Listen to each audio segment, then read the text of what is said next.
Ich begrüße dich wieder zum Anahata Kinder-Yoga. Das Kinder-Yoga für Kinder mit viel Sonne im Herzen und viel Energie im Herzen. Ich freue mich sehr, dass du wieder da bist und wir zusammen eine Geschichte erzählen können. Du brauchst wieder eine Matte oder ein Tuch, um drauf Yoga zu machen. Dein Lieblingsstofftier, einfach ein Stofftier. Und vielleicht eine Decke, wenn du am Schluss bei der Traumgeschichte dich ein bisschen zudecken. Du kannst jetzt diese Sachen holen und wir lassen noch ein Lied laufen vom Regenbogen. Und wenn du parat bist, sitzt du auf deine Matte und bald fängt es an. I'm a rainbow today. All the colors of the world. I'm a rainbow today. All the colors of the world. I'm a rainbow today. All the colors of the world are in me. I am yellow today. I shine my light out like the sun. I am white today. Soft and quiet like new snow. I am blue today. Calm as glass and cool like the sea. I'm a rainbow today. All the colors of the world. I'm a rainbow today. All the colors of the world. I'm a rainbow today. All the colors of the world are in me. All the colors of the world are in me.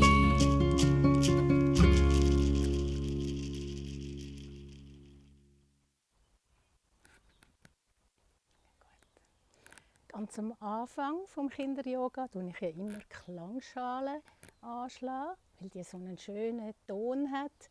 Du kannst auch die Augen zumachen und mal schauen, ob du merkst, wenn der Ton fertig ist.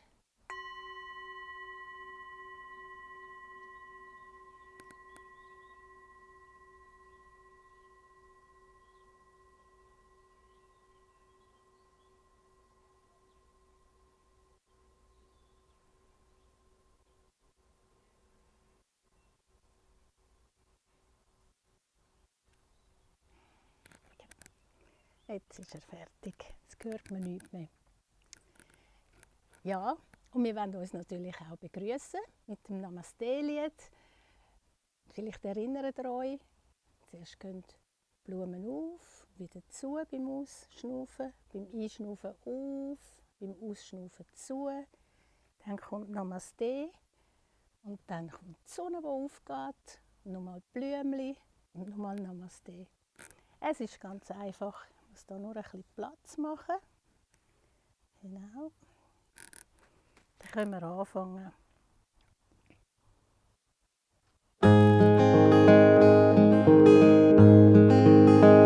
The light in me sees the light in you. The light in me sees the light in you. I honor you as you honor me. Namaste, namaste, namaste.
Ja, liebe Kinder, ich glaube fast, heute wird Luisa uns eine Geschichte erzählen. Sie hat nämlich heute Morgen den Kater Yogi gefragt, «Du, hat eigentlich die Musikfee immer noch Halsweh?» Yogi hat gesagt, «Ja, wahrscheinlich schon. Ich glaube, ich habe eine Idee, wie mir ihr helfen könnte. Weil das ist gar nicht schön, wenn einem etwas wehtut.» Und der Yogi hat gemeint, «Ja, genau. Meistens muss man sich dann da heben oder da heben, überall wo es weh tut. Das ist unangenehm. Da kann man ja gar nicht mehr machen, was man gerne möchte. Wir machen jetzt einmal noch ein Tänzchen. Zum Glück tut es euch hoffentlich nie weh. Aber wir machen einen Tanz mit der Musik. Zuerst heben wir am Hals, wie die Musikfee, wenn sie Halsweh hat. Wenn die Musik stoppt, dann sage ich irgendeinen Körperteil, zum Beispiel den Bauch. Dann muss man am Bauch heben und weiter tanzen. Oder ich sage Knie, dann muss man an den Knie heben und weiter tanzen. Und so weiter. Wenn wir das gerade mal ausprobieren. Fangen mit dem Hals an. Dann machen wir gerade ein bisschen mit.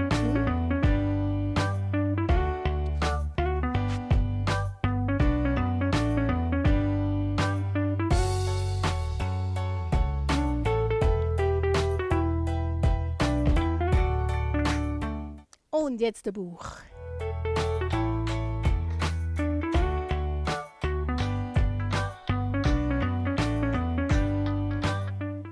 Und jetzt heben wir die Knie.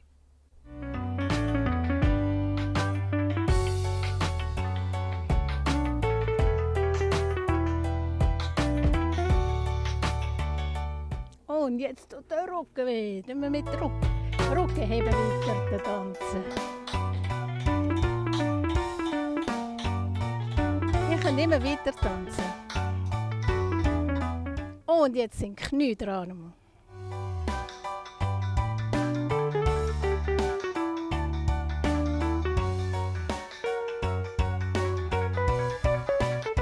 Und der Kopf. Immer weiter tanzen. Einfach dort heben.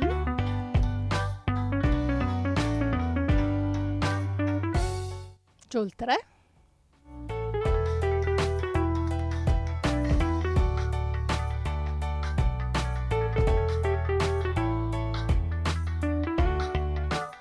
Manchmal tun einem die Ohren weh.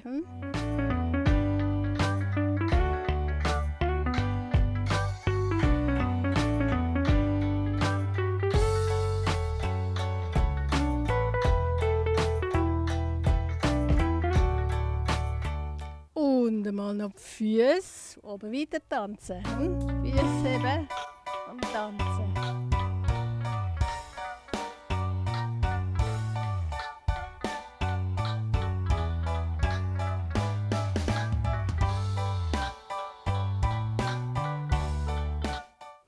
Und jetzt denkst du dir mal selber einen Ort aus an deinem Körper, wo dir vielleicht auch schon mal wehgetan hat. Vielleicht hat sich mir schon mal etwas wehgetan und dann ist es so, du stehst heben.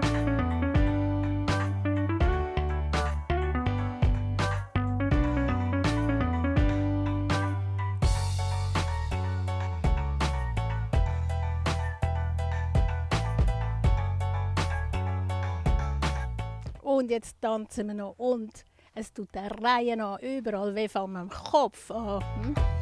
Und am Kopf, am Hals, Ohren, Schultern und der Bauch, Knie,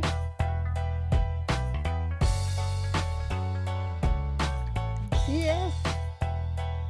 So ist schwierig zum Tanzen. He? Und der Rücken.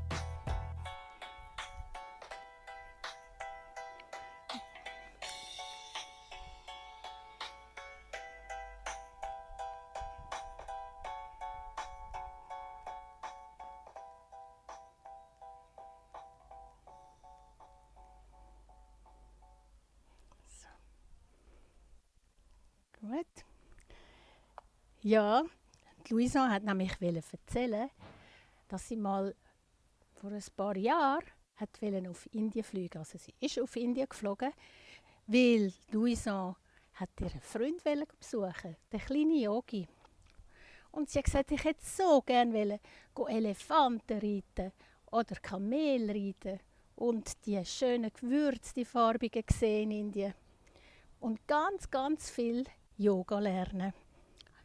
Aber um nach Indien zu fliegen, um überhaupt nach Indien zu kommen, muss man weit fliegen. Und Louison musste mit dem Flugzeug ganz, ganz lang fliegen. Wir machen jetzt auch gerade ein Flugzeug. Wir haben zuerst die Arme auseinander. Genau. Und dann schauen wir mal. Zuerst fahren ja die Flugzeuge ein bisschen auf dem Boden. Dann können wir mal schauen, ob der eine Fuß ganz gut hebt am Boden noch. Und dann fliegen sie los und wir haben das Bein hinten. Immer einen Punkt anschauen. Und wieder landen.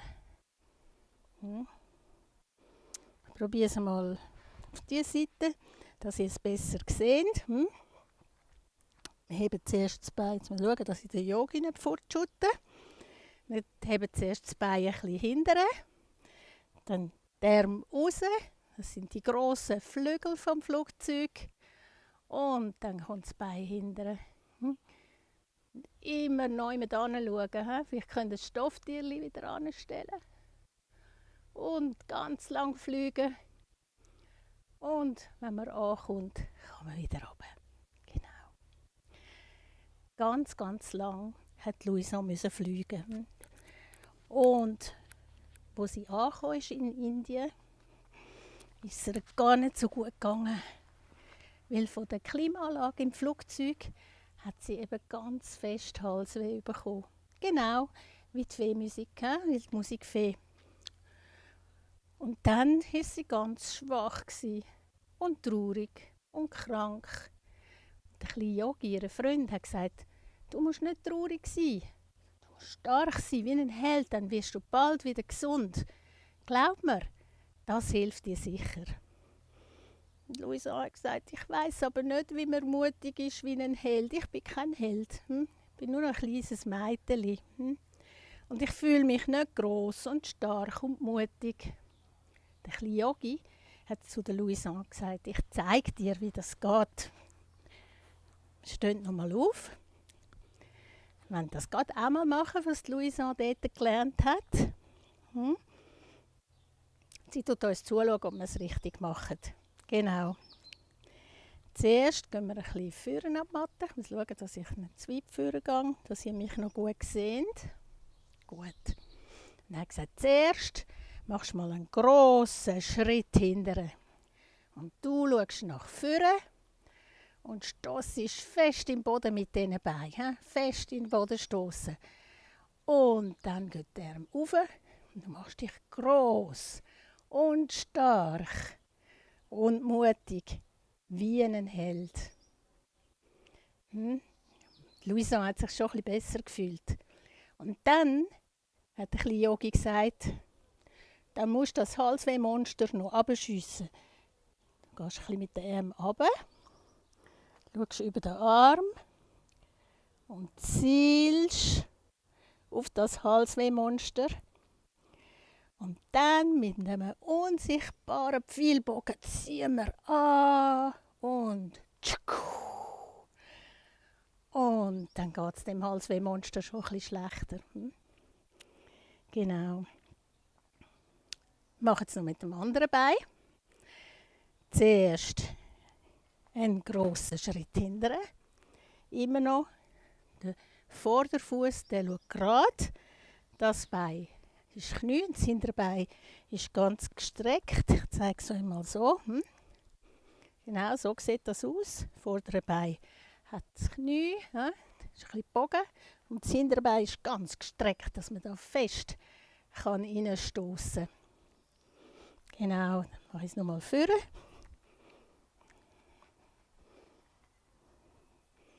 Und dann machst du dich ganz gross, wie ein Held.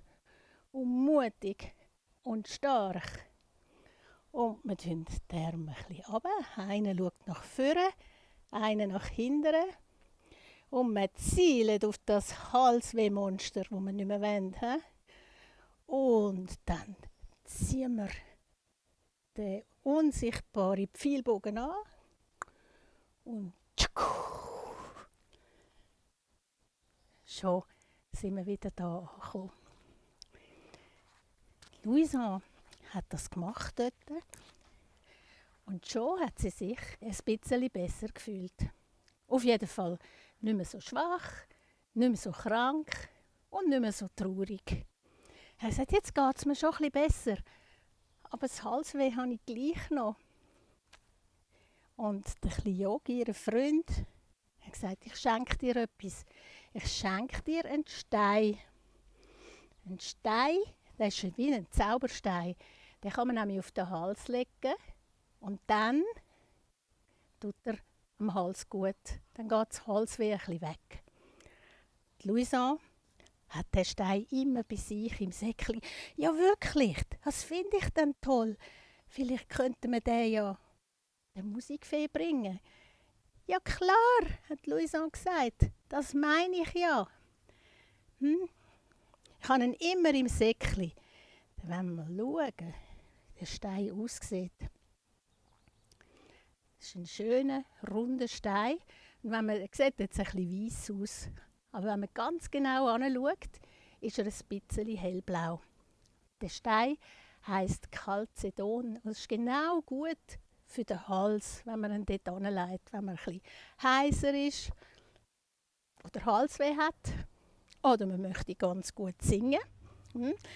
Und Louisa hat dort den Stein auf ihren Hals legen. Und dann ist das Halsweh weggegangen. Und sie hat alles machen, was sie sich vorgenommen hat in Indien. Alles zusammen. Und es war so schön. Und wisst ihr, was das Schönste war? Ich durfte mit einem fliegenden Teppich heimfliegen. Das war dann toll. Das wollte ich auch mal. Können wir echt mit dem fliegenden Teppich zu der Musikfee fliegen? Louisa hat gesagt, ja, das ist schon ein bisschen schwierig. Es gibt einen Zauberspruch. Aber vielleicht geht es, wenn wir uns auf mein Täschchen setzen. Weil mein Täschchen ist eben fast wie ein fliegender Teppich. Und den Stein noch mitnehmen. Genau. Es ist nur am Anfang ist es ein bisschen anstrengend. He? Da muss man nämlich das erste Mal die Kindshaltung, die haben wir ja schon gelernt mit den Armen hinten. Wir machen jetzt mit den Armen vorne. Einfach so auf die Knie absitzen und die Arme vorne nehmen. Genau. Die Arme nach vorne. Und dann heben wir vorne an der Matte. Und Louisa sagt jetzt unseren Zauberspruch. Abracadabra, Simsalabi. Wo fliegst du heute denn mit uns hin? Hoch über den Wolken sind wir bald und fliegen jetzt in den Feenwald. Dann tun wir die Füße aufstellen und den Bauch auflupfen. Aber wir machen uns ganz gerade, ich zeige es auch noch mal schnell, von der Seite. So kann man am besten fliegen mit dem fliegenden Teppich. Und vorne schauen, vorne schauen, wo das hinfliegt. Genau. Und es fliegt und fliegt und fliegt. Und der Yogi hat überall runtergeschaut. Aber langsam ist er ein bisschen müde geworden. Und wenn man über den Wolken ist, kann man auch ein bisschen abblicken. Aber nicht ganz. Wir heben die Arme. Und dann schauen wir vorne runter. Hui, ist das alles klein. Und auf diese Seite runter. Und auf diese Seite. Und irgendwann sind Louisa und der Yogi ganz müde geworden und sind ein bisschen runtergelegen. Aber sie haben immer noch ein bisschen runtergegüchselt. Und alles war ganz klein. Du kannst mal auf dem Bauch liegen bleiben. Wenn du möchtest, kannst du dein Stofftierchen auf den Rücken legen und ein bisschen ausruhen.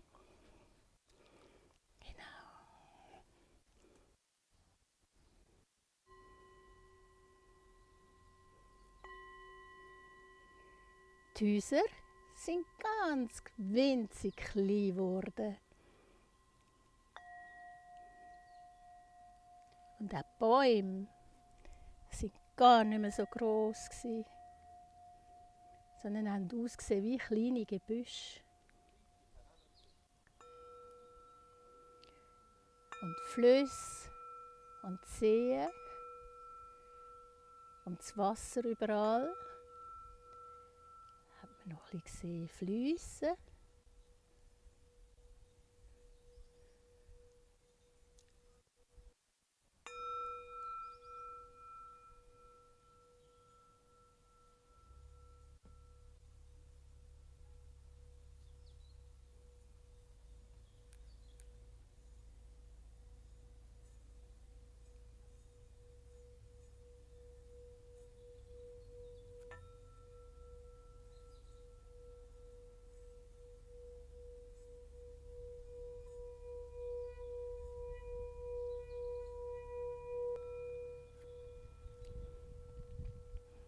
Und die Menschen waren ganz winzig.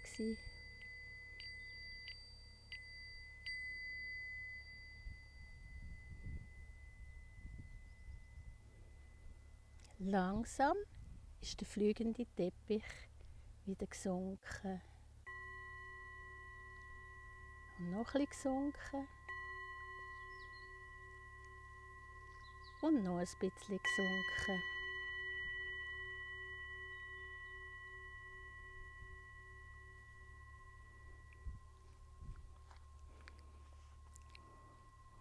Und als der Yogi und Luisa aufgeschaut haben, sind sie wieder auf der Lichtung mit den grossen Eichen.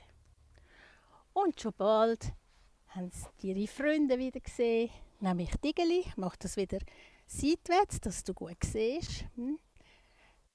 Hindern, der Arm hindern, auf die Knie sitzen und das Kugeli, die Stacheln in die Luft heben.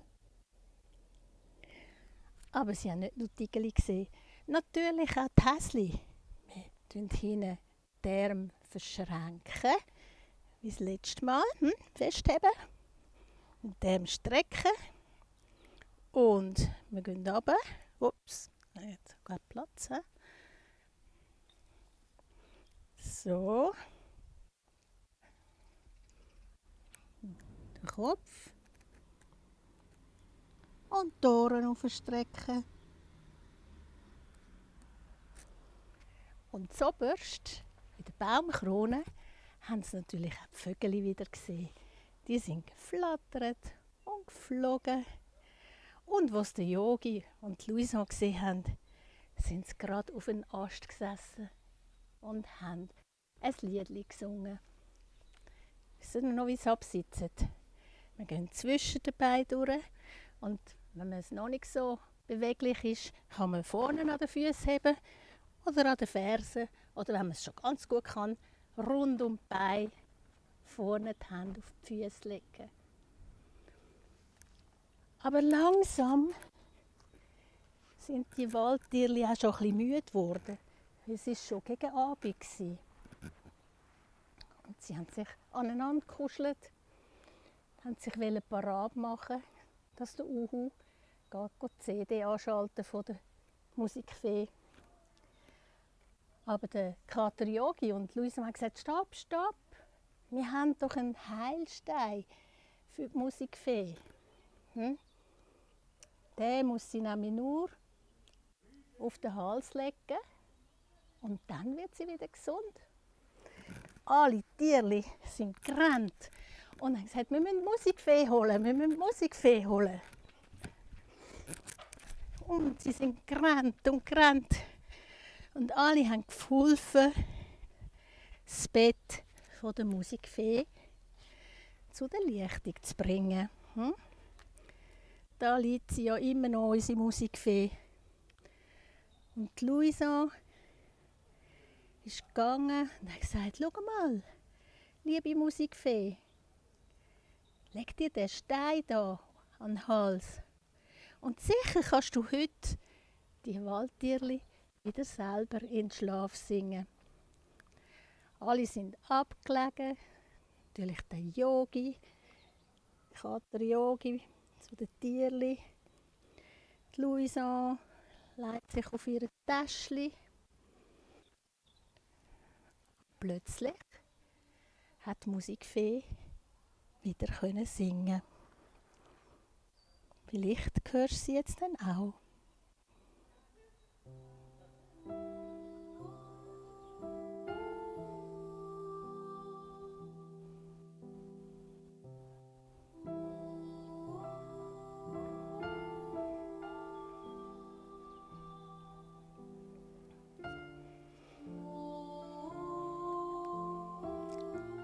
Mit der richtigen Stimme von der Musikfee haben natürlich alle Tierli viel besser einschlafen. Und auch der Yogi hat bald einen wunderschönen Traum von der Musikfee gehabt. Er weiss, vielleicht träumst du das auch.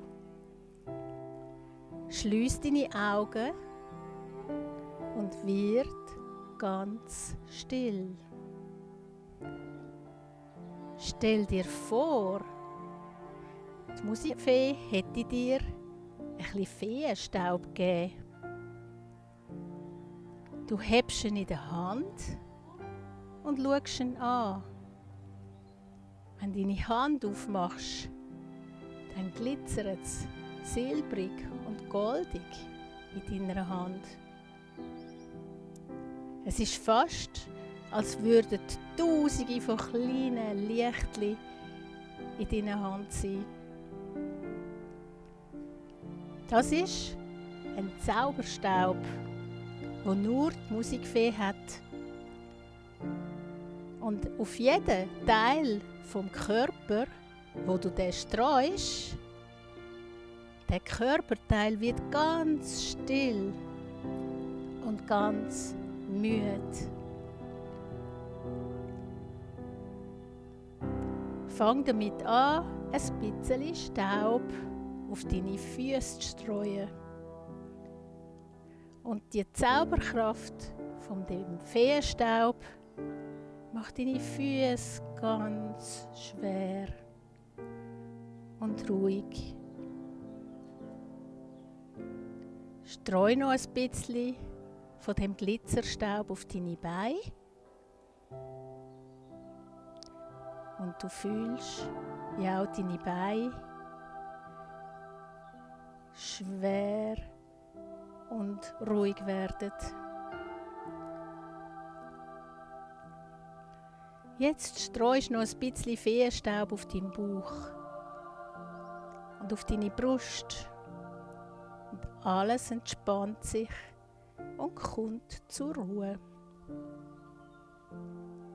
Streu ein bisschen Glitzerstaub von der Musikfee auf deinen Kopf.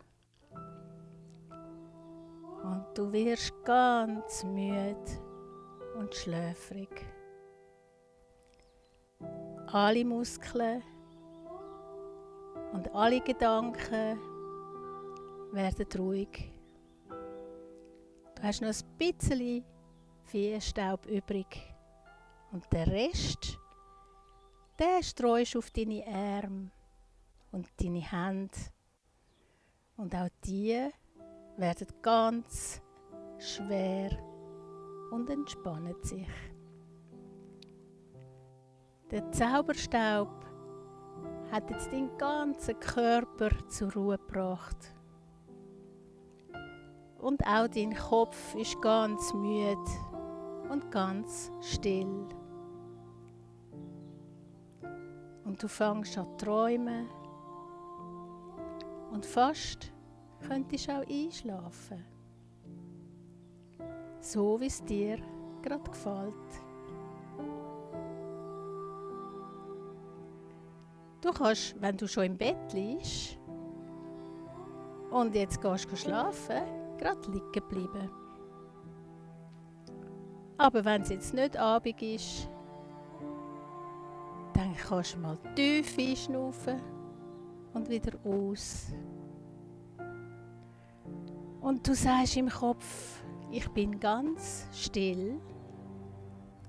Ich bin ganz still. Aber ich bin wach.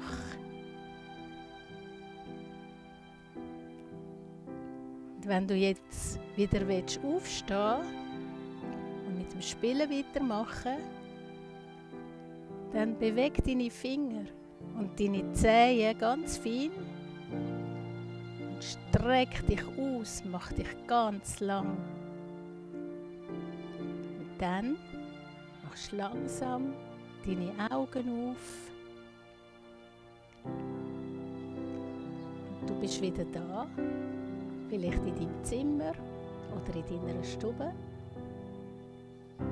Und erinnerst dich, dass wir miteinander Yoga gemacht haben. Und jetzt ist die Stunde vorbei.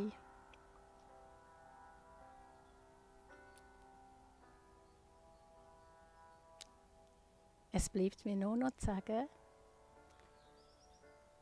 Namaste.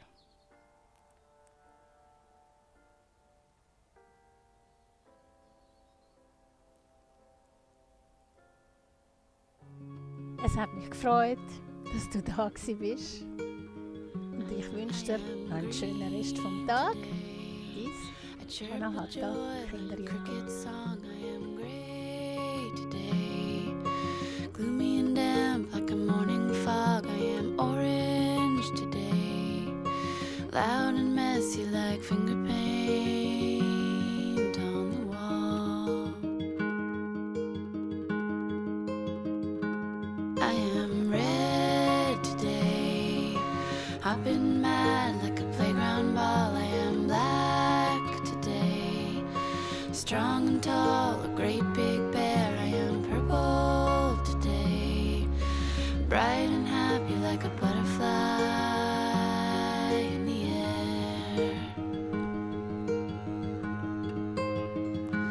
I'm a rainbow today. All the colors of the world. I'm a rainbow today. All